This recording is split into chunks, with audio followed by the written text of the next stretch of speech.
यही मध्य प्रदेश की पुलिस कहती है कि पत्रकारों का कपड़ा इसलिए उतरवाया गया कि वो फांसी लगा लेंगे अगर कोई महिला पत्रकार पकड़ी गई होती तो। भाजपा स्वर समाज की नहीं है, भाजपा अपनों की पार्टी है। आप बताइए, अमित शाह का बेटा एक बार भी आया है राम मंदिर बचाने के लिए, या कब कोई बड़े नेता आया, या कोई बड़े बेटा आया हो? हमारे ही बेटे क्यों जाए कटने मरने के लिए भाई, नफरती का राजनीति करने के लिए? कपिल मिश्रा क्या मर चूड़ी पहना है क्या? हिजड़ा हीरा है वो, चूड़ी पहना है, निकले बाहर तलवार लेके बेशर्म।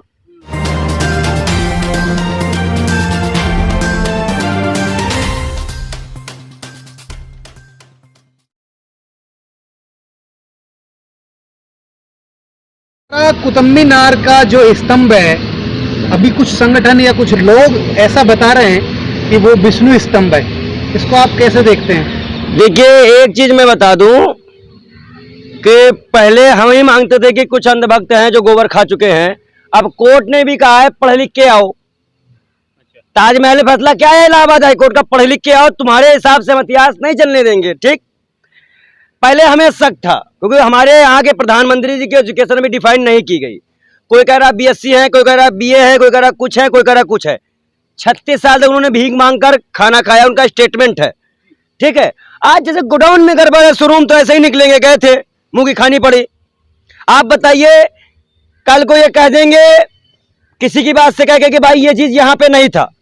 अब इतने दिन से वो चीजें यहाँ पे हैं, आप यहाँ पे मुद्दे भटकाने के लिए, लड़ाई का झगड़ा करवाने के लिए और कहीं ना कहीं आपसी सौदा बिगाड़ने के लिए, एकता का बिगाड़ने के लिए आप एक काम कर रहे हैं। सुप्रीम कोर्ट से जो जवाब मिला है, मैंने उस दिन भी बयान में यही कहा था, कोर्ट का फैसला मान्य होगा, हम कोर्ट के फैसले को मानेंगे।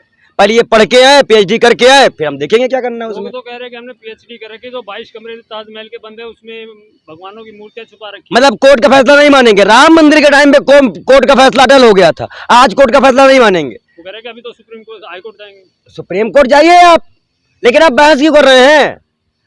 कभी महंगाई के लिए चले जाइए सुप्रीम कोर्ट, बेरोजगारी के लिए चले जाइए, जो बच्ची 13 साल से 4 वर्ष रेप हो उसके लिए चले जाइए। ये भक्त रहते कहाँ पे? कोरोना काल में चले जाइए, कितने लोगों ने ऑक्सीजन से जान खोई थी। आप लोग माइक लेके आते, कभी इनसे भी कहते कि इसके लिए भी कोर्ट जाए। वो तो कह रहे हैं कि देश हित में है, महंगाई बात होती है तब भी कह देते। महंगाई देश हित में है, उनका दिमाग में गोबर भरा हुआ है, कोई हित में नहीं है। मंदिर भी तोड़ी जा रही है भाई, कानपुर में जो मस्जिद तोड़ी गई उसके सामने ही अगले दिन हनुमान मंदिर भी तोड़ा गया। या भक्तों के दिमाग में गोबर भरा हुआ है कि मंदिर मस्जिद बराबर तोड़ी जा रही हैं। क्या करना चाह रही है भाजपा सरकार? सवाल तो कब्जे हटा रही है, बुलडोजर चला रही है, अब जैसे दिल्ली में चल रहा है। अब आप हमें ये बताइए कि आप नोटिस देंगे ना, फिर वही बात आ गई। अच्छा, कोर्ट ने क्या कहा कि जाइए पढ़ लिख के आइए, पीएचडी करके आइए, कोर्ट का टाइम मत खराब करिए, कहा ना कोर्ट ने। तो आप कोर्ट का टाइम मत खराब करिए, आप सबूत लेके आइए ना। आप सुप्रीम कोर्ट जाइए, जांच कराइए। पंडित जी, ये तो बात हो गई ताजमहल की, और जो अभी कुतुब मीनार का भी जो चल रहा मसला, गुल खिले गुलशन खिले, गुल की बारी है। ताजमहल में जूता मार खाए हुए हैं, अब कुतुब मीनार की बारी है, जूते ही खाएंगे हर जगह, इनका कुछ होने वाला नहीं। पड़ी गई है। अरे भाई, पूरा देश है अपना, पढ़ सकते हैं हनुमान चालीसा, उसमें तो कोई दो राय नहीं है भाई, पढ़े हैं हमने, बिल्कुल पढ़िए। लेकिन आप ये मत कहिए कि ये मेरा है। आप बताइए, जब मेरे घर में मंदिर है, शाम को पूजा करनी होगी, तो हम किसी के मस्जिद के सामने जाकर कहेंगे जय हनुमान ज्ञान गुण सागर, जय कपीस तिन्हि लोक उजागर, रामदूत, तो ऐसे तो करेंगे नहीं। हम अपने मंदिर में क्या करेंगे? पहले अपने घर को साफ करेंगे, फिर अपना मन साफ करेंगे, फिर श्रद्धा लाएंगे, फिर भगवान की पूजा करेंगे।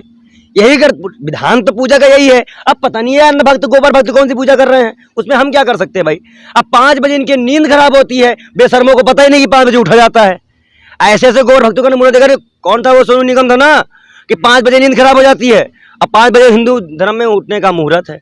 तो आप देखिए कैसे धर्म के नाम पे युवाओं को लड़वा देते हैं, छात्रों को लड़वा देते हैं। देखिए आज ये कलम हटवा दे रहे हैं, तलवार पकड़ा रहे हैं, तो आप समझिए हालात देश की क्या है। अगर ताजमहल पे उनके खिलाफ फैसला आया है, तो वहीं ज्ञानवापी मस्जिद पे उनके पक्ष में भी तो फैसला है ना, उसमें भी तो खुशी मना रहे हैं वो। देखिए, मेरा ऐसा मानना है कि कोर्ट में सारे मसले जा रहे हैं, उसका निदान तो कोर्ट करेगी, संज्ञान मिलेगी। जो कोर्ट का फैसला को आज तक हम सब मानते आए, अभी मानते आएंगे। लेकिन मुझे ऐसा लगता है कि आरएसएस के आदमी, भारतीय जनता पार्टी के कार्यकर्ता, हमें लगता है सिर्फ धर्म की ही राजनीति करेंगे। ना उनको पेट्रोल से मतलब है, ना उनको डीजल से मतलब है, ना उनको महंगाई से मतलब है, ना उनको भ्रष्टाचार से मतलब है, ना उनको कहीं कटने मरने से दिक्कत है। मैं एक भाजपा के ट्विटर में स्पेस चलते हैं, आप सुने होंगे, उसने बैठे मैं सुन रहा था, तो उसमें एक भाजपा के कार्यकर्ता कह रहा अपने तरह से कि हम मर तो जाएंगे, हमारे कटने के बाद हमारे परिवार को कौन देखेगा। और मैं पहले ही कह चुका हूं कि कोई भी भाई या पिता या बेटा अपनी माँ अपनी बहन या अपनी पत्नी से कहे कि मैं जा रहा हूं कटने, मैं लौट के नहीं है, कोई एक जाने दे बता दे मुझे। ये नफरत फैला रहे हैं भाई, नफरत की राजनीति नहीं चलने देंगे हम। अगर पंडित जी, अगर कुतुब मीनार को वापस से विष्णु स्तंभ बना दिया जाता है तो आपको दिक्कत क्या है? मैं भैया कोर्ट फैसला दे, मैं कहाँ मना कर रहा हूँ, आपको दिक्कत ज्यादा लग रही है क्या इस फैसले को उठा रहे हैं बार बार। हम 7 बार चिल्ला रहे हैं कि हमें दिक्कत क्या है, उसका आपके पास चाटुकार मीडिया के पास सवाल का जवाब नहीं है। आप बार बार मस्जिद पे लाके उनको दिखा रहे हैं। माहौल यही चल रहा है, मुद्दे यही चल रहे हैं। मुद्दे ये नहीं है, मुद्दे से भी पैदा किए हुए आरएसएस के हैं कि इसके जाल में लोग लड़ते रहे और हम मलाई खाते रहे, देश बेचते रहे, मतलब सिर्फ इतना है। तो जनता भी नहीं मुद्दों पे साथ जनता है। इसी जनता बोलती नहीं अच्छा महंगाई पे। अच्छा आप अगर महंगाई होती तो जनता बोलती ना। अच्छा आप ये बताइए, ओला वालों की हड़ताल हो चुकी है, आपके ऑटो वालों की हड़ताल हो चुकी है, बैंक वालों की हड़ताल हो चुकी है, आप क्या तांडव करे क्या? तब देखोगे। जिस तरह से आरएसएस वालों का नंगा नाच देखते हो तुम शहरों में, उतना उनको भी देखो। आप दिखाओगे तब देखोगे ना। गुप्ता जी को आप ही लोगों ने दिखाया, जहांगीरपुर में हिंदू एक आध दो मकान जब टूटा गया वो भी आपने दिखाया। तो आप लोग दिखाइए, जनता है, लेकिन पुलिस कुचल देती है, बुलडोजर चल जाता है, डर लग जाता है, धमकी मिलती है, इसलिए लोग हिम्मत दिखा रहे हैं। सरकार पूरी तरह से तंत्रों को, अभी रिपब्लिक बात को देखिए, आप गई थी, हमारी एक बहन है, किस तरह उनसे कही आइए बताइए, तो कहीं मैं जा ही तो रही हूँ। तो ऐसे ही इनका हाल है। क्या हाल है श्रीलंका का? कैसे मार खा रहे हैं गोदी मीडिया, कैसे प्रधानमंत्री घर चलाए जा रहे हैं, कैसे लोग परेशान हैं। आज हमारी अर्थव्यवस्था 2.5 ट्रिलियन की है, मतलब आप ये कहना कि 2.5 ट्रिलियन और 1.5 ट्रिलियन का कर्ज भारत के पास है। यही स्थिति श्रीलंका में है, जितनी संपत्ति नहीं उससे ज्यादा कर्ज है। संपत्ति बेचना शुरू किया गया, कर्ज नहीं चुका पाई सरकार, कर्ज नहीं चुका पाई। आप ये कहना चाहते हैं कि आने वाले टाइम में भारत का हाल श्रीलंका जैसा हो जाएगा? आपको नहीं लग रहा है क्या? विदेशी मुद्रा कोष आप देख लीजिए, आरबीआई की रिपोर्टें देख लीजिए, बैंक का दिवालियापन देख लीजिए, आपको नहीं लगता है क्या? लेकिन मजबूत नेता है ना भारत के। कौन? प्रधानमंत्री मजबूत है श्रीलंका से। मुझे तो बड़ा सुन के अच्छा हुकाज मजबूत दिख गया भाई आपको। डंका बज रहा है, डंका, अब ना हम भी नाच के डंका बजा, हम भी नाचने लगे, यहीं से डंका बज गया। भगवा को दिखा के आप भारत की छवि खराब करते हो, भगवा पे डांस करते हो। आपने भी पहने, अरे दिक्कत क्या आपको? हाँ, तो तिरंगे दिक्कत क्या है आपको? तिरंगे दिक्कत क्या है? तो हमें भी दिक्कत नहीं है, तिरंगा मानेंगे ना हम भाई। अगर कोई हरा पहन रहा है, मैं भगवा पहन रहा है, कोई टोपी लगा, दिक्कत सरकार की होनी चाहिए भाई, हमें कोई तकलीफ नहीं है। तो भाई आप किसका साथ, किसका साथ, किसका साथ? 15 साल से अंधे बैठे हैं एमसीडी में, तब तो अभी तक निर्माण नहीं दिखता है, बाद में अरे छोड़िए, एक काम करिए, उनसे कहिए देर आके दुरुस्त आके इस्तीफा दे दे, बहुत देर दुरुस्त हो चुका, अच्छे दिन हो चुके। बुलडोजर चलता है तो आपको दिक्कत है? 50 साल राज करेगी बीजेपी। कौन कर रहे हैं इस्तीफा? 50 साल, आने वाले 50 साल राज करेंगे वो लोग। देखिए, मेरा ऐसा मानना है कि 50 साल तो भूल जाइए, 2-3 साल में देश की जनता ने खुद देखा। अभी एक बार राहुल गांधी जी ने बयान दिया था कि इनके नेता कूटे जाएंगे, चुनाव में कूटे गए हैं भाई, कूटे गए हैं कि इनके विधायक भी मार खाए, इनके मंत्री भी मार खाए हैं, कई जगह विरोध भी हुआ है। 1 मिनट, और राजस्थान के सांसद का बयान देखिए। आप बताइए, जिन इतिहास के कालों में भाजपा जैसा कोई पैदा ही नहीं हुआ था, कोई जिंदा ही नहीं था, कोई साक्षी नहीं है उसके पास, वो क्या निकालेगी उस वक्त के लोगों का? शाहजहां टाइम में मोदी पैदा हुए थे क्या अमित शाह पैदा हुए थे कि मैं पैदा हुआ था? आप आजादी के आज इतिहास में ही कोर्ट ने कहा है पढ़ने को, इतिहास मैंने कुछ और तो नहीं कहा, नहीं ये तो नहीं कहा अरबी पढ़ के चले जाओ, ये तो नहीं कहा ना, उन्होंने कहा इतिहास ही पढ़ के आओ। अगर आप मुगल की बात करते हो तो अंग्रेजों की बात क्यों नहीं करते हो भाई? अंग्रेजों की बात करो ना, जिन्होंने सिर्फ लूटा है। दिया गया आपको? आपको क्या दिया? तो मुगलों की बात तो करें ना, आदेश गुप्ता जी ने अभी बयान दिया है कि जो मुगलों के आक्रांताओं के नाम पे जो सड़कें हैं उनका नाम हटा दिया जाएगा। और अंग्रेजों के नाम का जो कोरेशन पार्क बना है दिल्ली में, वो हटा रहे हो? धीरे धीरे करेंगे, न करो। पहले हिंदू मुसलमान है, पहले उनको छोड़ो, पहले बाहरियों को निपटाओ, क्योंकि उनसे पा रहे हो फंड, दलाली, उनको निपटा नहीं पाओ। देखो एक चीज मैंने क्या कहा, हूँ करने से काम नहीं चलेगा। पहले बताओ कोरेशन पार्क कब हटा रहे हो? मदर टेरेसा का नाम कब हटा रहे हो? तो आप ऐसे कर रहे हो, हमने सरकार को कहने दो, ऐसे हम भी कह रहे हैं उनको। सुनाई दिया उनको? नहीं सुनाई दिया ना। महंगाई पे आज तक प्रधानमंत्री का स्टेटमेंट आया नहीं? आया ना। क्या आया? विपक्ष जिम्मेदार है। अच्छा, तो जब इससे पहले मुख्यमंत्री थे कौन जिम्मेदार था? तुम बताओ, तुम ही बताओ कौन जिम्मेदार था भाई? मैं ये कह रहा हूँ, स्टेटमेंट नहीं आया, आप ऐसे करके बताइए कि जब वो मुख्यमंत्री थे तब जिम्मेदारी वो किसको देते थे? केंद्र को ना। तो आज केंद्र में कौन है? भाजपा है। तो जिम्मेदारी किसकी होगी? भाजपा की होनी बस चाहिए। मैं समझ लेकिन वो गया तो ये। कह रहे हैं ना मीटिंग के अंदर। आप वो क्या कह रहे हैं वो समझिए ना। वो कह देंगे कल को पूरा हिंदुस्तान बिक गया तो मान लेंगे हिंदुस्तान बिक गया। वो कहेंगे 14 को आजादी मिली है तो वो क्या गुलाम देश के मुख्यमंत्री थे क्या? लेकिन जनता तो पूरी खुश है कि ये दोबारा से कोई देखिए एक चीज बता दूं, बार बार ये मत कहा करी जनता खुश है। कौन जनता खुश है? इसका आपको मैं उन्नाव का एक घटना दिखाऊं, एक हिंदू लड़का किस तरह रो रहा है दिखाऊं, उसके माँ बाप। आप लोग मजाक मानते हैं जनता खुश है। जनता कौन जनता खुश है भाई? हम जब पब्लिक के बीच में जाते हैं वो तो खुश है बीजेपी से। वो चार बार चार राज्यों में आ गए ना, वो चार पांच ठो अंधभक्त बैठ जाते होंगे, उनको पैसा मिल जाता है वो दलाली करने का, अच्छा तो वो दलाली करते हुए चले जाते हैं। बाकी इनका कहाँ से मिल रहा है पंडित जी पैसा? हाँ? आपको कहाँ से मिल रहा है? ये देखो ये हिंदू लड़का है, ये रो रहा है कि मेरी दुकान मत तोड़ो भैया, मत तोड़ो मेरी दुकान। अवैध कब्जा है। अवैध कब्जा है तो परमिशन तो इनके ही इन्हीं की टीम ने दी है ना, सरकार तो इन्हीं की है ना।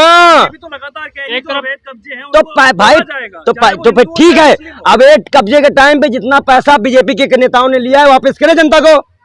ऐसे नहीं होगा कि आप 5 करोड़ लेके हमसे हमारी जमीन दे दो, उसके बाद पैसा लगाने के बाद मार्केट खोले और उसके बाद आप कोर्ट से कैंसिल करवा दो। वो तो कह रहे हैं कि कहाँ दिल्ली में तो अवैध कब्जे करवाए हैं, वो केजरीवाल ने करवाए हैं। बांग्लादेश 15 साल से 15 साल से हम सीडी में वही हैं। राघव चड्ढा उनको कहते हैं, उनको वही कहते हैं चोर चोर मौसेरे भाई मिलके दो दूसरों पे इल्जाम लगा रहे हैं। राघव चड्ढा का कहना है कि रोहिंग्या मुसलमान शादी बीजेपी ने। इनका कहना ये है कि भाई रोहिंग्या कि भाई केजरीवाल के पार्टी के हैं सांसद, वो पंजाब गए हैं ना, राज्यसभा सांसद हैं वो, समझ रहे हैं ना आप। और दूसरी बात इधर के आप भाजपा को देख लीजिए, दोनों का सुर एक है। मुसलमान के खिलाफ साजिश है। हम हिंदू मुस्लिम एकता की बात करेंगे, कोई भी मुसलमान को जाने नहीं देंगे, ना कोई हिंदू जाएगा, जाएगी तो इन ज्यादा बेशर्मों की सरकार जाएगी। अब सीधी बात है। वो तो लगातार ये कह रहे हैं ना कि मुस्लिमों को टारगेट नहीं करते हम तो सबको कर रहे हैं। आप वही तो भाई बिल्कुल कर रहे हैं। महंगाई में आप सबको टारगेट कर रहे हैं, भ्रष्टाचार में आप सबको टारगेट कर रहे हैं। कह रहे सर्व समाज की पार्टी है। कौन इमोशनल हो गए थे अभी, कहते हैं नहीं बिल्कुल। जब कह दो मगरमच्छ घड़ियाल की आंसू मत लो, मगर पुत्र घड़ियाल, उनको हम मगर पुत्र घड़ियाल कहते हैं। अच्छा कोई 8 साल में मगरमच्छ पकड़ के लाया था, उनका नाम मगर पुत्र घड़ियाल है। मगर पुत्र घड़ियाल की आंसू मत बहाएं। जनता जितना रो रही है ना, उसी का परिणाम निकल रहा है कि लोग कूटे जा रहे हैं। आप बताइए जिस देश में एक संत खुलेआम रेप की धमकी देता हो, आगे मैं माइक पलट दूं, उसका नाम पूछ लूं यहाँ पे, तो आप लोग शायद नाम न बताइए, कपड़ा उतर जाता है आप लोगों का। यही मध्य प्रदेश की पुलिस कहती है कि पत्रकारों का कपड़ा इसलिए उतरवाया गया कि वो फांसी लगा लेंगे अगर कोई महिला पत्रकार पकड़ी गई होती तो। ऐसे जब बेतुके और शर्मनाक बयान देते हैं, बेटी पढ़ाओ बेटी पटाओ। आज देखिए कितना अच्छा हिंट दिया गया है। 4 साल की बच्ची के साथ 3 बार रेप और दरोगा भी रेप, बस सस्पेंड हो गए। ये हो गया। आपने कहा कि जो वो बिके हुए हैं, जो बीजेपी की जय जयकार करते हैं, तो आपको कहाँ से फंडिंग आ रही है? ना मुझे कोई फंडिंग आ रही है और ना ही मैं यूपीएससी का छात्र हूँ, स्टूडेंट हूँ, पढ़ाता हूँ बच्चों को, कोचिंग पढ़ाता हूँ, 400 500 600 रुपए लेता हूँ, उससे ही मेरा डेली वेज का खर्च है। मेरे टाइम पे 2014 के पहले 1481 पोस्टें थी यूपीएससी की, आज उसे भी कम कर दी गई। हम लोग खुद इसकी लिए मांग करेंगे जब हम खुद महंगाई भ्रष्टाचार इनके झूठे वादों से 2 करोड़ रोजगार का वादा दिया गया था। हम संत हैं, इसका मतलब ये नहीं कि पढ़ते नहीं है। संत तो योगी जी भी हैं, लगातार बुलडोजर चला रहे हैं अवैध कब्जों पर, उनको साथ में नहीं आएंगे आप? मैं तो उन्हीं दिन से उनको संत मानना छोड़ दिया था जिस दिन तो उन्होंने राजनीति में प्रवेश किया था। जनता की भलाई के लिए तो राजनीति में प्रवेश किया था, आप कह रहे हैं कि हमने छोड़ दिया तो था। ठीक है, भाजपा हमें कब मुख्यमंत्री बना रही है फिर? आपको कांग्रेस बनाएगी भाजपा? नहीं मैं पूछ रहा हूँ ना, अगर भाजपा का विरोध करो तो फिर अगर मुझे मुख्यमंत्री बनानी है तो फिर आप ऐसे तो आप कह सकते हैं कि वो मुनि महाराज को भी बना दे, हमको भी बना दे, सब संत ही चलाएंगे क्या देश? और उसके बाद ये न धर्म की राजनीति। कोई ऐसा नेता है जो विकास की बात करे? गडकरी बात करता है तो उनका 4 मंत्रालय से 1 मंत्रालय हो जाता है। तो आपको कौन सा नेता लगता है जो विकास की बात करता है, किस पार्टी से? हाँ, अगर आप पूरे देश में एक ही नेता की तरफ नजर डालेंगे तो आपको सच में राम की छवि नजर आएगी उसमें। कौन? उस नेता का नाम है राहुल गांधी। आज तक जिंदगी में कभी पप्पू कहती है। पाप अब जनता को पप्पू कहने दो, जनता पप्पू करे तो अभी तो आज हाल में है। जिसको फेंकू को दिया है सत्ता, आप बताइए, इतने बड़े शाही खानदान से होने के बाद 2004 से लेकर 2014 तक सरकार रहने के बाद प्रधानमंत्री की लालसा नहीं थी। किसको प्रधानमंत्री बनने की लालसा है? वो तो इनको कहते हैं लालसा है। बार-बार हमें प्रधानमंत्री बनाइए, हम कौन? विकास करेंगे। कौन? गांधी कहते हैं, राहुल गांधी का एक स्टेटमेंट दिखाओ, कहते हैं वो। एक स्टेटमेंट दिखाओ ना मीडिया हो गए तो।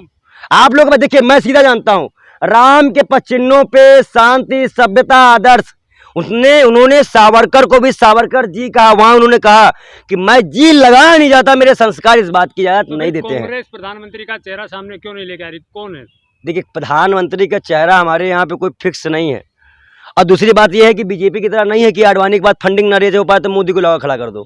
उस टाइम पे भी यही हुआ था। आप बीजेपी के पहले के नेताओं की जो उनकी टीम थी वो देख लीजिए, और आज की डकैतों की टीम देख लीजिए।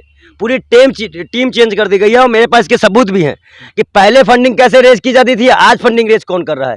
आज पीयूष गोयल के हाथ में है, धर्मेंद्र प्रधान इनकी फंडिंग। जो मौजूदा भाजपा नेता, आप उनको डकैत कह रहे हैं क्यों? आपको बहुत साहूकार लग रहे हैं क्या? अगर साहूकार लग रहे हो तो अगर अरे जनता चुन ली तो हम सवाल भी नहीं उठाएंगे। क्या चुन ली, क्या मजा है यार? अगर जनता चुन ली तो सवाल उठाएंगे क्या? पीएम केयर फंड का हिसाब है, पीएम केयर फंड का हिसाब है, सरकार के पास होगा। किसके पास होगा? सरकार के पास। तुम क्या हो?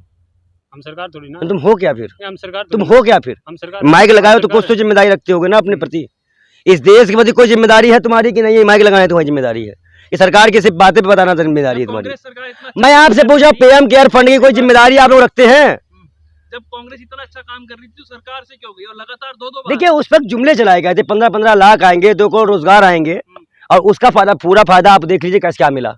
आपको कहीं भी 2 करोड़ रोजगार एक भी साल में मिला हो? अभी राहुल गांधी की वीडियो वायरल हो रही थी, एक पब में है वो, दारू पी रहे हैं। क्या पब में है वो, पब में जानते होंगे एक मिनट आप इन्होंने कहा 1 मिनट, इन्होंने कहा दारू पी रहे हैं। आप गए देखने दारू पीते हुए उनको? देखो, मेरा ऐसा एक मानना है कि सूत्रों में जब ये बताया गया कि मामा जी ने बिना हाथ वाले पर सजा दे दी, उसका मकान तोड़ दिया, तो यही गोदी मीडिया चुप थी, तब ये सवाल नहीं है। अब आज राहुल गांधी जी पब में दिखाई दे रहे हैं, बेशक वो भी चाइना के एक जासूस के साथ। चाइना के जासूस के साथ भाई देखो, तो फ्री की बिरयानी खाना कौन सा कहलाता था? जो फ्री की बिरयानी खाने गए थे वो रिश्ता क्या कहलाता था?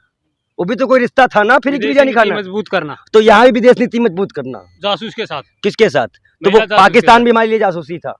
प्रधानमंत्री, अरे वो तो एक जासूस आते, वो तो पूरे जासूस के ठेकेदार के साथ थे। चाइना की एक महिला आप फिर पब में कौन से रिश्ते बनाए? आप बताइए, पीएम के घर फ्री की बिरयानी खाने क्यों जाते हैं? आप वो विदेश नीति फ्री में चले जाए किसी का मुंह उठा के तो नहीं है, और वहां उनको निमंत्रण दिया गया नेपाल में उनको, और वो शादी में गए हैं तो आपको बत्ती है। यही गोदी मीडिया है। देखिए, शादी में गए थे तो पब में क्या कर रहे थे? अरे हमारे कहने के हमारे कहने का मतलब ये है, जितना ऐसे माइक लगा कर राहुल गांधी जी के बारे में पूछते हो, उतना देश के युवाओं के बारे में पूछो कि महाराष्ट्र में युवा बैठे कैसे हैं। महाराष्ट्र के राष्ट्रपति पे लाठी हड़ताल की हो गई। राहुल गांधी तुम्हारी मीडिया चलती है क्या? दलाली तुमको राहुल गांधी बदनाम करने के लिए मिलती है? नहीं, भाई को क्यों तुम मोदी की यहाँ चटुकारिता करने चले आओगे? झूठ बोलोगे बैठ के, पीएम केयर फंड का एक हिसाब नहीं दे पाए, ऐसे माइक लेके खड़े हो तो खड़े रह गए, ऐसे ही खड़े हो। मुंह से महंगाई का, तुम्हारे मुंह से महंगाई निकल रही है कि महंगाई का मां निकल रहा है? निकलती है ना। किससे पूछते? हमारे देश के लिए काम होना चाहिए और हमें सुरक्षा बढ़ी है, महंगाई कितनी भी हो जाए। ऐसा देखिए, ये सब बेशक आप ही लोगों का बनाया तंत्र है, अब आप ही लोग के लोग होंगे जो इस तरह की बैकी बातें करते हैं। जिसके घर में खाने का नहीं होता उसके घर में पूछ के आइए। लोग हैं जो बैकी विरोध की बातें करते हैं। कोई विरोध की बात नहीं कर रहे हैं हम लोग। आप बताइए 2 करोड़ रोजगार की बात, हमको बताइए किस साल में 2 करोड़ रोजगार मिला? स्मार्ट सिटी कहाँ गई? आदर्श गांव योजना कहाँ गया? प्रधानमंत्री जितने बड़े बड़े वादे किए थे वो एक भी वादे पूरे हुए? अगर आप एक भी साबित कर देंगे उधर से विरोध करना छोड़ दूंगा। करिए साबित। आप पीएम केयर फंड नहीं बता पाते, महंगाई का मान नहीं कह पाते। अपना देखिए ना, हमें मत देखिए, अपना देखिए कि मेरे पास आंसर ही नहीं है। संबित पात्रा मत बनिए, ट्रिलियन में जीरो मालूम करिए।